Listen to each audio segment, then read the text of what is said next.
Welcome to the Bad Dad Horror Podcast with your hosts, John Couture and Sierra Couture. We all have daddy issues. Ours just comes with an extra helping of blood and gore.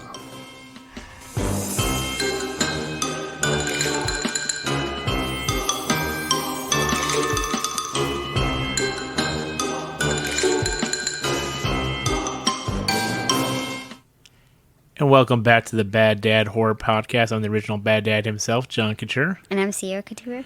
Sierra, welcome. We made it to episode 5. Yep. That's big. That's huge. 5 episodes. Do you know how many podcasts make it to 5 episodes? 1 in every 5, I'm going to You say. can say 1 in every 5. I don't know the statistics. I didn't look it up. But it's a pretty impressive feat. I'm excited. Well, this week we are going to talk about 2 films from the King of Horror. No play on his name, but Stephen King.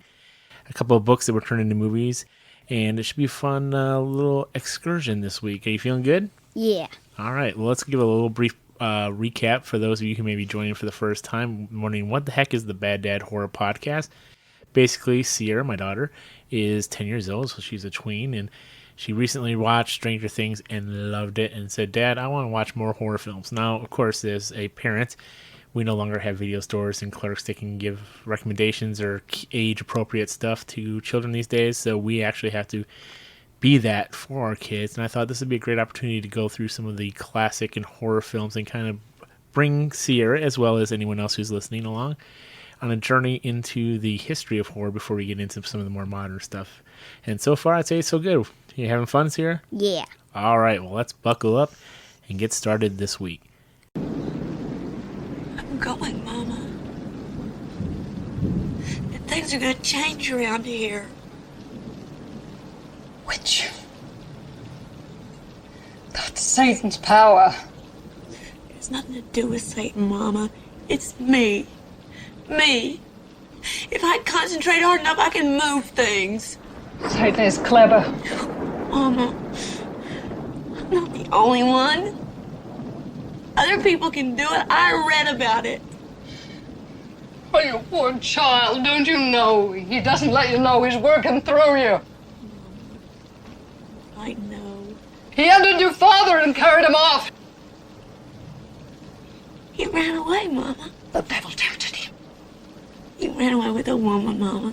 Everybody knows that. You must renounce this power. You must give it up. You must never use it. I'm going. You can't stop me. I don't want to talk about it anymore. Our first movie this week is the 1976 movie Carrie, directed by Brian De Palma, and naturally it was written by Stephen King. It is about a young girl, Carrie White, played by, I'm sorry, you're good, played by Sissy Spacek, who is getting bullied at school, and she starts her period. She becomes a woman, as it were, and gets bullied really hard at school. And then she also learns and develops a special power called telekinesis, unbeknownst to the people around her. And when her bullies play a prank on her at the prom, Carrie gets her revenge in a much bloody way. All right, Sarah, right off the bat, what did you think of this week's movie, Carrie? Did you enjoy it, or did you not like it? I enjoyed it. You did? What did you like about it? Because it had a good storyline, I think. It did, and this is a book that was written in the early 1970s, so it's a book that's almost 50 years old, which makes me feel old.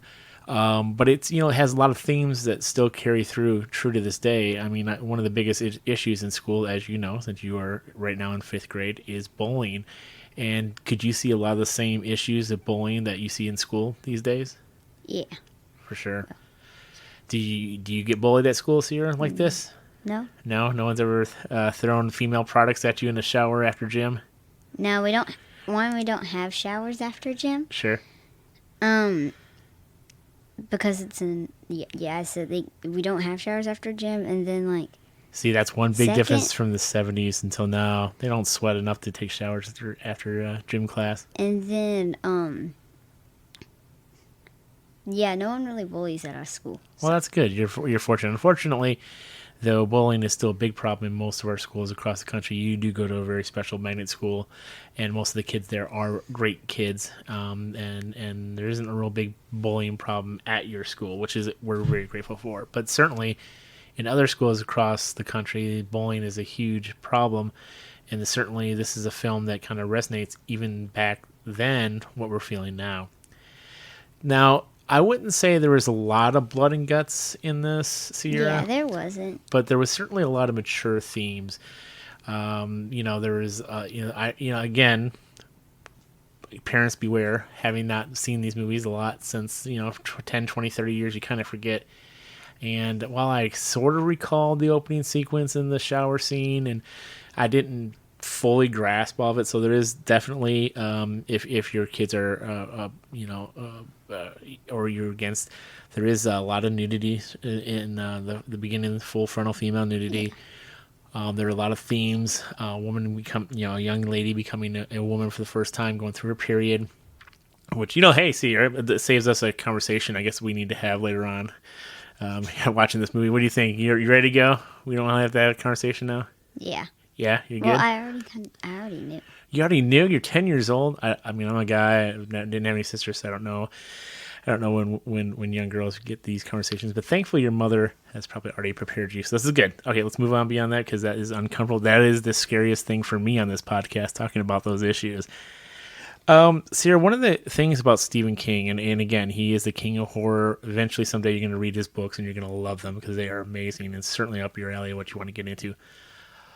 Although I think at this point, you're probably still a little too young to get into some of his books. They're just really meaty, weighty books with a lot of adult, mature themes in it that I think you're just a little too young. And while these movies... Are you talking about It right now? Well, there's It, and there's a lot of books like... there's just like the Dark Tower series and The Stand, and there's just... there's so many... there are a million books that he's written. They're all great, but they're all mostly with mature themes that are probably just a little too older for me. Maybe more in the late teens, mid-teens, 14, 15 would be a good time you can start getting into some Stephen King reading. But one of the things that plays a great part in many of his novels is the idea of the supernatural, in that there's something going on beyond what we can physically see in the world around us. In Carrie, the supernatural aspect was the ability of telekinesis, which is the ability to move things with your mind. Do you believe in extra psychic abilities like that, Sierra? Telekinesis, things like that? I kind of. Yeah. I feel like people could get them. Sure. But yeah, I don't know. I don't like even the know. X-Men or some of these comic book superheroes. Do you think that's too far-fetched? Yeah, it's too far-fetched. Too far-fetched? You don't think people can stretch their bodies? Yeah, no. Run really fast? Yeah. Fly? No? No. But you think maybe people can move things with their mind? Maybe, yeah. Maybe. So, do you think magicians, obviously, use sleight of hand, which in many ways can mimic telekinesis and some of the other powers? Do you think magicians... Do you think they're actual abilities, or do you think people are pulling the wool over your eyes? Whatever the second one means, I'm assuming it means they don't really do it. Yeah, The second one. they're fooling you. You think a lot of it's fooling, okay. But do you think it's possible to have telekinesis? But you think most people are just kind of fooling you? It might be possible. Might I be don't know. possible? Okay. Maybe. You never experienced telekinesis or any of these extra special psychic abilities? No. Okay. Excellent. One of the neat things about these films is that it introduces audiences to actors before they even got famous. Get a little preview of the next movie. Carrie is a film that stars Sissy Spacek, who is a phenomenal actress, and John Travolta, who is a great actor in roles before they really became famous. What did you think of seeing like a John Travolta and Sissy Spacek in these types of movies here? Is it kind of neat to see that? Who did Sissy Spacek play again? She played Carrie White. Oh, yeah, they were really good actors. And John Travolta played the main bully guy who got the pig's blood and was driving the car that at the end that Carrie kind of crashes. Yeah. Big actor. You'll see him eventually in Grease and Saturday Night Fever and a bunch of other movies. Not really horror. I don't think John Travolta's done a lot of horror in his career. But this is certainly a horror film, and he's done a pretty good job. So tell me about some things you didn't like about the movie. Is there anything you didn't care Some for? things I didn't like about the movie. Sure. Well, there's some things I want to have more backstory on the mom and the father, Sure. like how they got apart and stuff. Yeah, I mean, the only real backstory we get with where Carrie came from was her mom at the end when they had that confrontation after the prom. She comes back home, and her mother says that she was drunk when Carrie's dad basically raped her, and she was conceived, and she was conceived by the devil. I think is what she said. She's very religious. Carrie's mom. That's another theme that's really strong in Stephen King's novels is the use of religion. Not so much being faithful, but more like being utilized by people to manipulate others using the crutch of religion as sort of a jumping off point to get people to do what they want them to do, not necessarily what's the right thing to do. So, I mean, Stephen King has I would say Stephen King has a very interesting relationship with religion, for sure. But yeah, I agree with you. I think it would be nice to know a little bit more backstory. And, there are sequels to Carrie. I don't think any of them really go into the backstories, particularly none of them are really well done. There was a remake of Carrie, I believe I want to say early 2000s, maybe late 1990s, which was fairly well done. But again, it's, when you're comparing to the original, it's such an amazing film. And Brian De Palma, who is the director for Carrie, is just an amazing director. Did a lot of horror, but he's really known for going beyond the horror genre.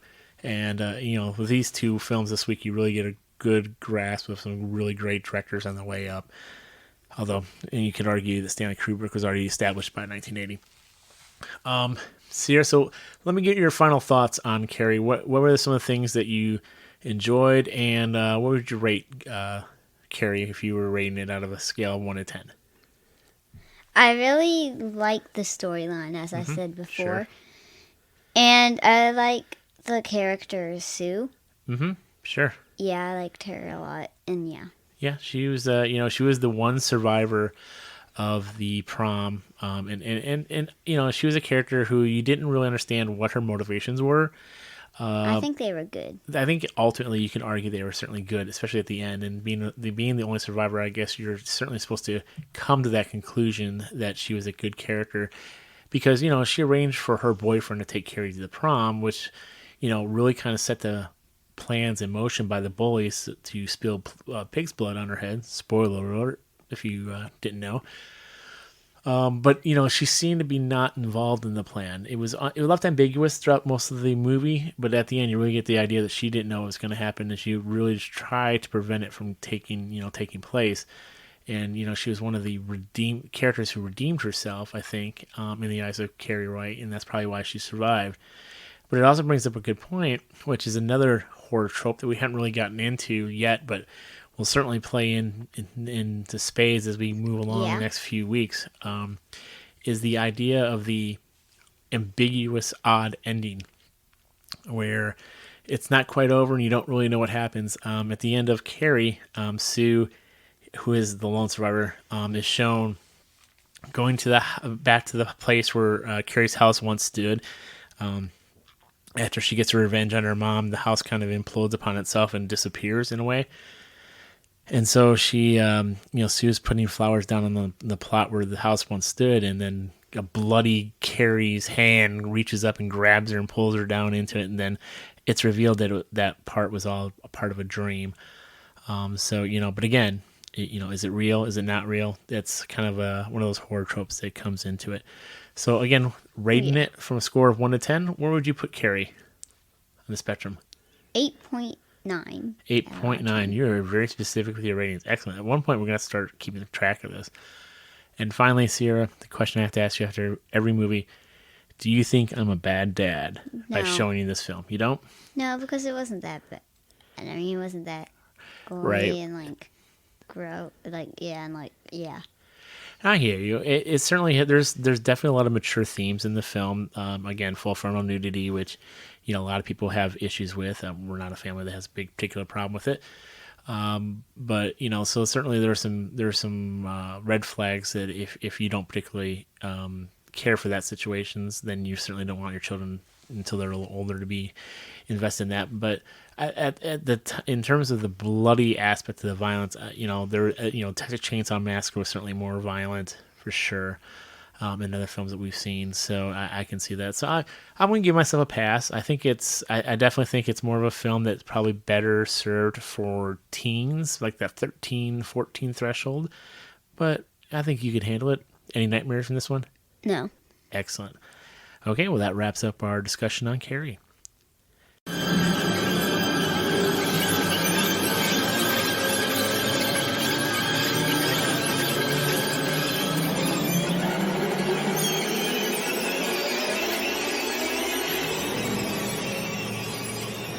Come out, wherever you are.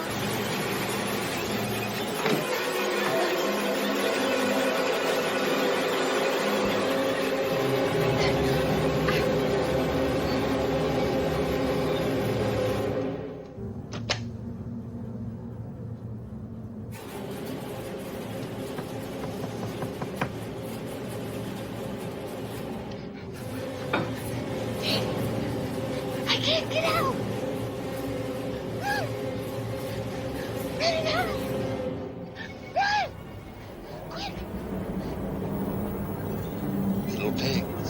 Little pigs, let me come in.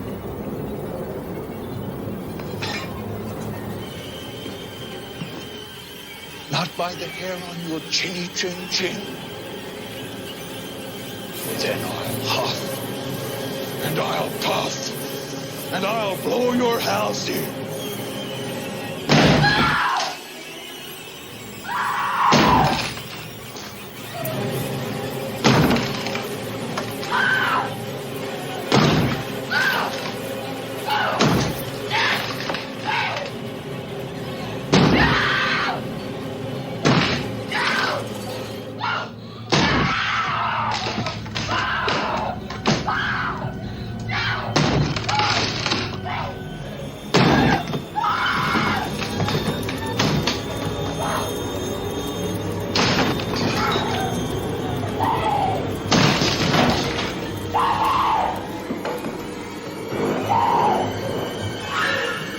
Here's Johnny.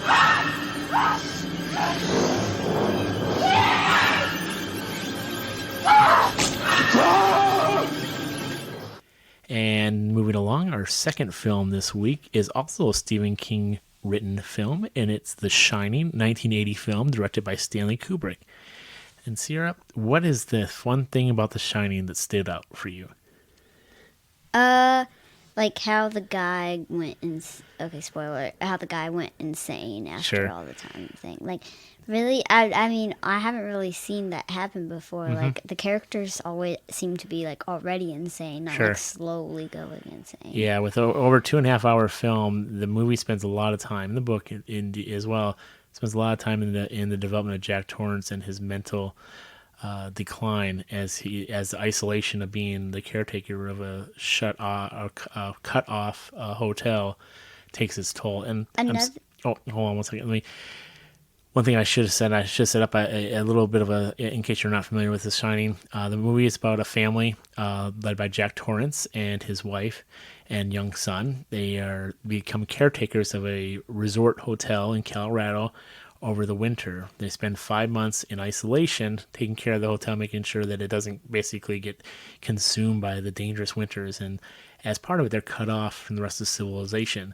And as you would expect, being cut off, you get what's known as cabin fever, and it starts to affect Jack Torrance. And as he starts to lose his mental capabilities, his young son and his wife are put in the crossfire. And his son has a little bit of a psychic ability himself, and that lends itself into the film. I was going to say that was another thing that stood out for me. Sure. Carrie had a psychic ability, and his son, Danny, in this one had a psychic ability. Absolutely. Called The Shining.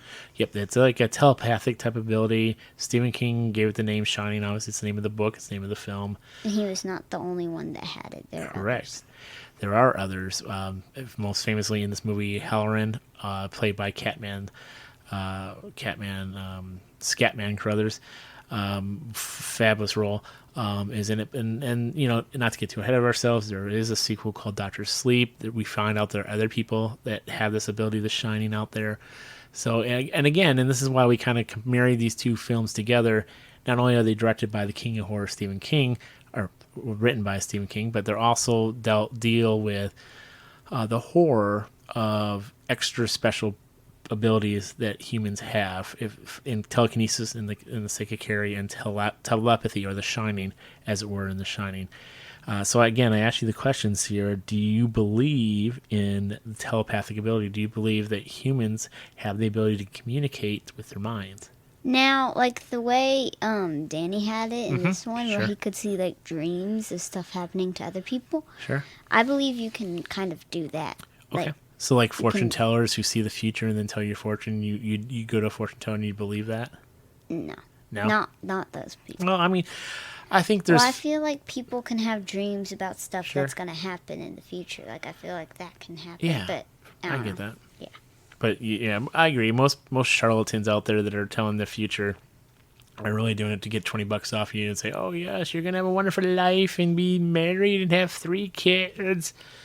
But meanwhile, they care about your bucks. But I do think there are some genuine people that do have abilities. I think it's, and I'm gonna get the whole specific percentages wrong. But some, humans on average use, I think it's like 15% of our human mind.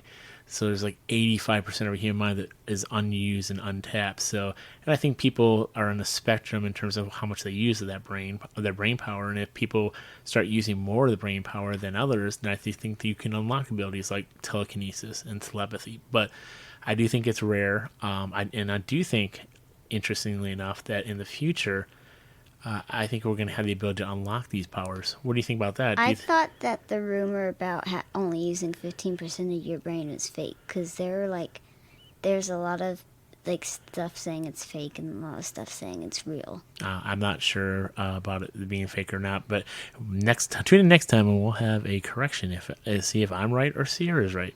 Sierra's probably right, but I think there is. I think there is. Whether it's 15%, 30%, 80%, I do think there's a portion of our brain power that's not being used by everybody. And within that part that's not being used, we can unlock abilities. Now, I don't think we can fly and do things like that, and the X-Men and what have you, but I do think, we can utilize our brains to communicate. You're seeing some of that put into practical application where people who suffer from MS and have lost the ability to walk and talk and their ability to communicate or can utilize their brain waves to interact with a computer to get their voice to be able to move their wheelchair or communicate with people around them. So I do think there is the ability out there. But I think at some point in the future, what do you think? Do you think in the future we'll be able to unlock these abilities for all humans? Maybe. And if we do have the ability to unlock it, would you be willing to take that pill, as it were, so you can unlock these abilities? Yeah. You would? Yeah. You'd like to have those powers? What Yeah. power would you like? What are my options? Anything. Any options you've seen in movies. Telepathy, telekinesis, being able to predict the future, being able to control the environment, anything you can think of.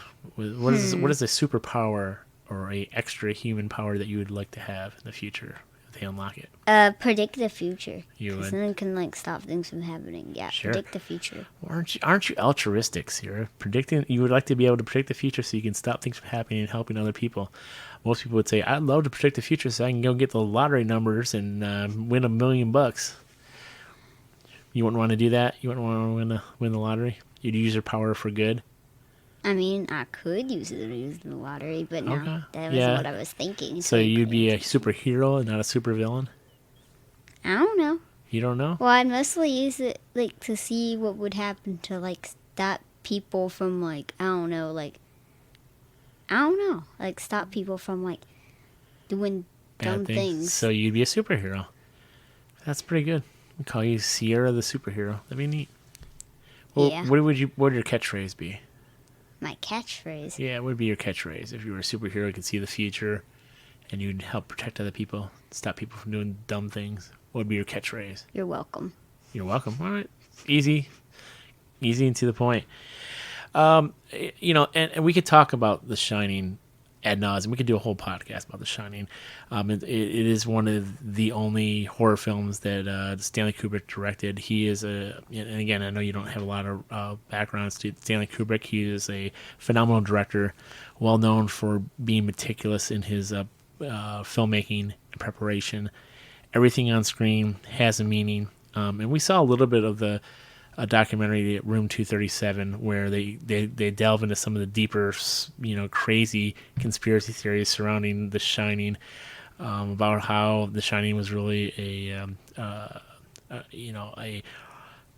expose of the cruelty to Native Americans, to anything. And there's a lot of deeper meaning that people get out of the film, and there might be some truth to that, because Stanley Kubrick was a director that liked to bring some of that into it. But in and of itself, there are some questions that remain from the film. The most of which is, do you think, Sierra, it's more that Jack Torrance, played wonderful by Jack Nicholson, do you think Jack Torrance was completely losing his mind and seeing things, or do you think he was seeing ghosts that were actually there? Seeing ghosts that are actually there. Right. So you're thinking he's just maybe becoming more connected with the Overlook Hotel. Okay, actually, yeah, well, he was losing his mind. Sure. Still. He's not completely fine, but seeing things. No, I would agree that he's probably a little both, yeah. He's still losing his mind, but I feel like he was seeing, I feel like the person in the bathtub is real. But sure. when he talks to the bartender, he's Lloyd, I always liked you, Lloyd. I think that he's imagining. I think Lloyd is not there, and the golden room is actually completely empty. It's true. If that's true, then how do you explain the photo at the end from 1921 where Jack Torrance is in the middle of the golden room and all the Yes, but revelers? Lloyd wasn't in that photo. No, but I would But say I was thinking the other people are real, but Lloyd isn't. Okay. He's just imagining some of the stuff. You think Lloyd is basically a reflection of Jack Torrance's subconscious? A bartender, yeah. Because that. But he's still insane. He's not. Sure. No, yeah. No one's claiming that Jack Torrance is a sane man. But I think your argument has some merit, because Lloyd is certainly a reflection of Jack Torrance's biggest affliction, which was alcoholism. We learn a little bit about the, again, you pointed out that The Shining was really good in terms of backstory, in terms of filling out the characters, and they spent a lot of time building that up. And we learned that Jack Torrance had a problem with alcohol and that he was physically abusive to Danny. Yeah. One of my points to back up what I said earlier, actually, Sure. is that in the film, I forgot what his name was, the other guy that had The Shining. Halloran. Yep. Yep. He says to Danny, the things that he sees aren't there, they aren't real. Right. But when Danny sees the two sisters, Mm-hmm. he sees them, and then he sees kind of what they actually were. They Sure. were not a living. They're not real in terms of not physically there yeah, now. I know, but they were real at one point. He's seen. So I think that Jack Torrance is seeing the things, but Danny can see the things too. But I don't think Danny's insane. Well, I mean, no, I don't. I think Danny has. I think Danny certainly has mental issues as a result of his ability. I think that takes a weighs on his mind, and that certainly, not to get too far ahead in the sequel that you still haven't seen, but I do think that there are some effects of having the Shining ability, which brings back an interesting thought process, because both Danny's mom eventually towards the end starts seeing some of the things as well that are going on. She sees the room with the gentleman and the dog, and some other things going on. And the blood that comes out of the elevator. Yeah, it's one of the classic scenes. No nightmares from that scene at all, Sierra? Mm-mm. Wow. So they all start seeing things. Now, do you think Danny had to get his shining powers from somewhere? Do you think he maybe inherited it from his father? Do you think Jack Torrance may have had the ability of shining, but yet instead of nurturing that ability, he buried it under alcohol all those years?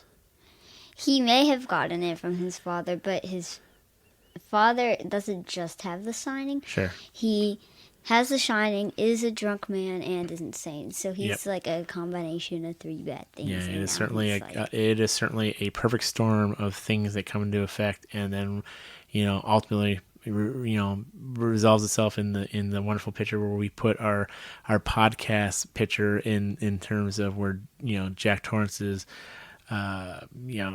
sticks his head through the door with the axe. Yeah, here's Johnny. That's what a classic scene. And that's just again, amazing actor. Jack Nicholson's great. Shelley. Yep. I haven't seen the sequel, but I Sure. think Danny is sane, You think Danny's sane? and I think the mom is completely sane. Okay. Yeah, I mean, I think they definitely have a better grip on reality and dealing with whatever's going on than their dad. I think their dad certainly lost it completely. I think Jack Torrance just completely lost it. But I do think there is a better grip on reality from Danny and the mom. Let's talk about Danny's friend. I think it was Tony. Is that right? Yeah, Tony that lived in his talked in mouth. his mouth, and he used his finger. I guess people can't see my finger going up and down, but proved me I was using the finger, and who helped save them by saying "red rum, red rum, red rum" a lot. It doesn't get annoying ever. Do you think Tony's actions were good or bad? Yes, I do think so, and I have a whole lot to tell about it. All right, let's hear it. So, when they were in the room, he wrote red rum on the door that they had to go through to survive. Sure. I think he Yeah. knew that door would lead them to surviving, so I think that's why he wrote red rum on it. Okay. And then he got louder because Jack Torrance was hitting on axing the door down, but the mom was asleep. And if the mom had kept sleeping, she would have been killed. True. So he said red rum even louder to get her to wake up, and then she realized it and she went into the door that he had marked. Right. So I think Tony had good intentions, and then Danny came back at the end. I think it doesn't show that happened, Sure. but I think Danny came back at the end. Okay. Yeah, definitely. I do think that when they escape on the snowcat, I think that Tony has gone away, at least temporarily.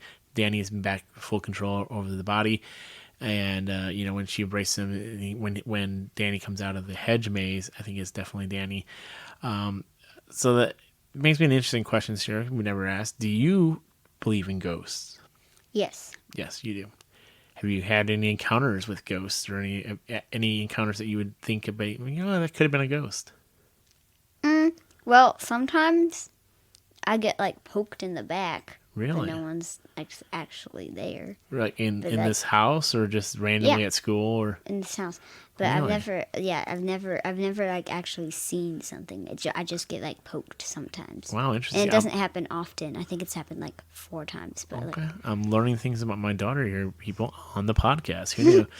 Yeah, we joke about the house being haunted, and there'd be some things that not that nothing major and things move or anything gets thrown around or any things going on, but I do think I'm open to the idea of ghosts being real. I don't have any. one day, Yep.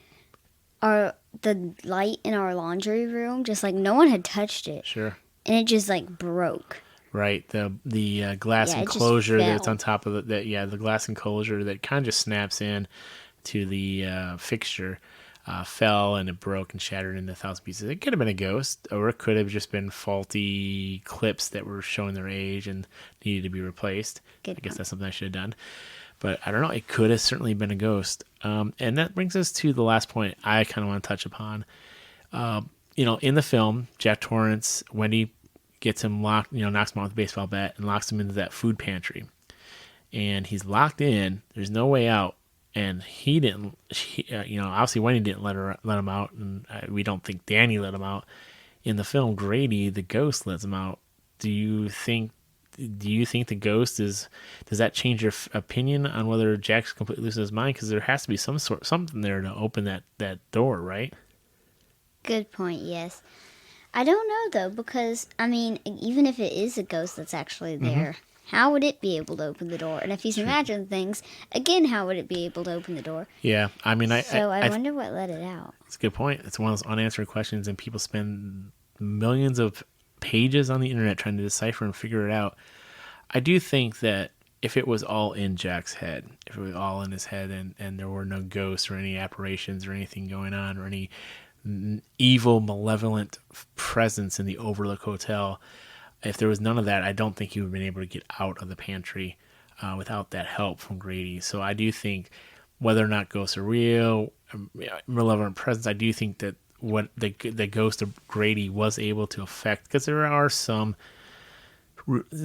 evidence out there, some research that people think that ghosts that can have an effect on their environment. They can actually make things move. They can unlock doors. So this is certainly a situation where that happened to let Jack out. Although there's other people that claim that Danny is actually the one who let his dad out of the pantry and unlocked it, because he knew that the only way to escape was to lead him into the maze and kill him that way. Which, again, I don't know if I buy that argument per se, but I think it's, for me, in knowing Stephen King and horror, I think it's a little easier just to accept the fact that the ghost Grady had an effect on the pantry. Yeah, but if Danny... No, I don't think Danny did it. I don't agree with that argument. So per se, because couldn't they have just walked out the door if they kept him in the pantry? Couldn't they have just walked out? Sure, no, absolutely. I agree with that. It doesn't make a lot of sense, but there are people who believe it.